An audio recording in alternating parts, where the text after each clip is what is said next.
Assalamualaikum warahmatullahi wabarakatuh. Perkenalkan, nama saya Erik Siregar. Saya adalah founder dari Smile Consulting. Kali ini saya akan mencoba untuk berbagi pengalaman, yaitu tentang pengalaman saya menangani sebuah kasus yang berhubungan dengan hipnoterapi. Adapun kasus yang saya angkat kali ini bermula dari sebuah luka batin. Singkat cerita, untuk menjaga privasi, saya tidak akan menyebutkan namanya, ya. Jadi kasus ini sudah cukup lama.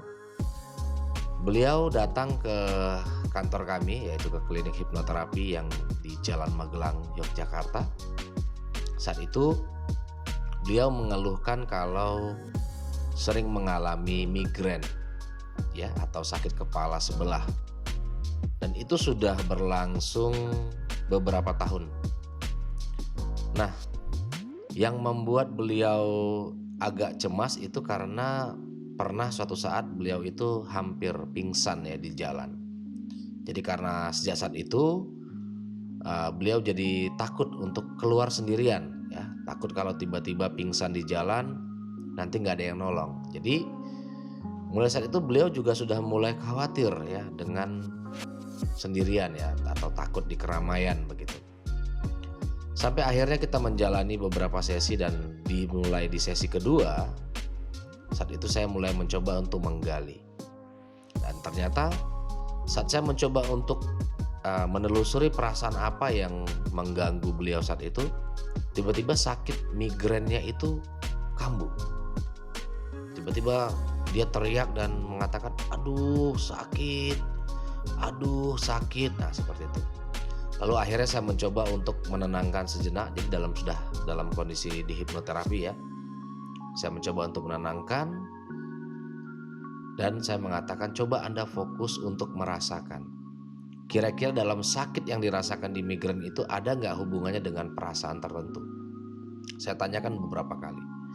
Sampai akhirnya dia melihat di situ ternyata kurang lebih sekitar beberapa tahun yang lalu dia pernah mengalami sebuah permasalahan yang cukup berat buatnya. Jadi kalau nggak salah tinggal sebulan lagi mau menikah kalau nggak salah, ya. Tiba-tiba calon suaminya itu menghilang sampai dengan saat itu dia datang ke tempat saya. Jadi sudah beberapa tahun. Nah, di situ bukan hanya perasaannya marah, kecewa, ya, atau sakit hati gitu. Namun juga ada perasaan malu gitu. Malu karena ya sudah sebar undangan, sudah kasih tahu kesana kemari kalau beliau akan menikah. Dan sempat saat itu beliau diberikan dispensasi oleh tempat dia bekerja. Jadi kasih libur lah gitu, cuti selama 2 bulan untuk menenangkan diri. Karena beliau sempat merasa kalau hampir mengalami gejala depresi seperti itu. Jadi mengurung diri, nangis, dan itu bisa berhari-hari seperti itu.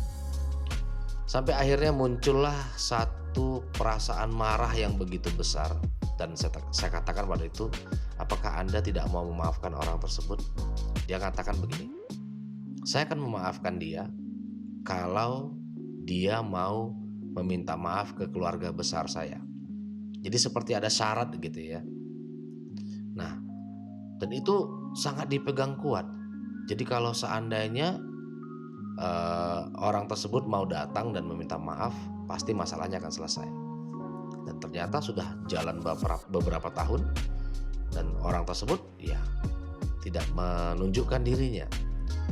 Lalu saya mencoba bertanya kepada beliau. Saya katakan begini, kalau seandainya 5 tahun lagi dia juga nggak datang untuk meminta maaf kepada Anda dan keluarga Anda, maukah Anda merasakan sakit di kepala Anda ini terus-menerus?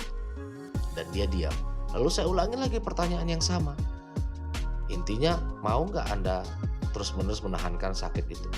Sampai akhirnya beliau menangis dan mengatakan sebenarnya dia ingin melupakan masalah itu. Lalu saya katakan, untuk menghapus ingatan itu tidak mungkin, karena memori yang ada dalam pikiran bawah sadar seseorang itu tidak bisa dihapus. Hanya bisa diselesaikan bagaimana caranya dengan berdamai dengan rasa gak nyaman itu atau dengan memaafkan.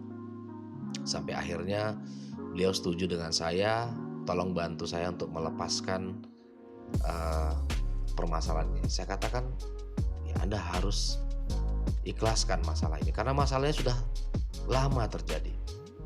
Saya bilang kalau memang dia gentle, pasti dia akan menikahin Anda. Apalagi dia berharap dia datang untuk minta maaf kepada Anda dan keluarga Anda. Itu sangat tidak mungkin. Orang menikahi Anda saja dia nggak berani, apalagi sudah berbuat salah gitu akan datang gitu. Sampai akhirnya perkataan saya disetujui dan alhamdulillah proses hipnoterapi berjalan sampai dengan selesai. Dan beberapa bulan kemudian saya mendengar bahwa sakit migrainnya itu sudah mulai berangsur-angsur pulih, dan saya katakan silahkan lanjutkan ke dokter kalau memang ada sesuatu yang memang harus ditangani oleh dokter.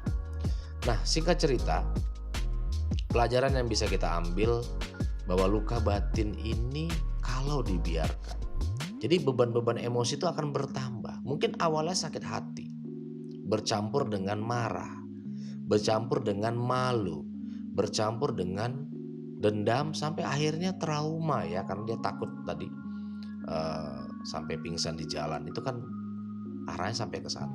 Nah, Anda bisa bayangkan bahwa satu permasalahan itu bisa menarik beberapa beban-beban emosi yang lain. Makanya kadang-kadang ketika ada satu masalah, itu belum tentu itu adalah sumber masalah utama. Bisa jadi masalah yang kita terima saat ini hanyalah beban-beban atau efek dari permasalahan sebelumnya.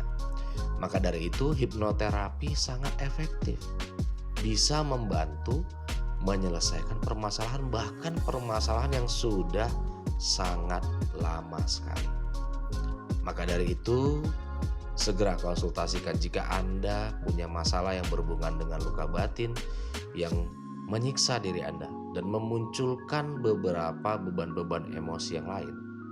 Silahkan hubungi hipnoterapi terdekat atau Anda bisa hubungi kami yaitu di Smile Hipnoterapi Yogyakarta.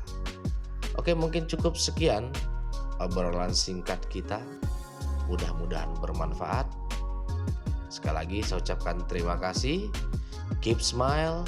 Assalamualaikum warahmatullahi wabarakatuh. Sukses untuk kita semua.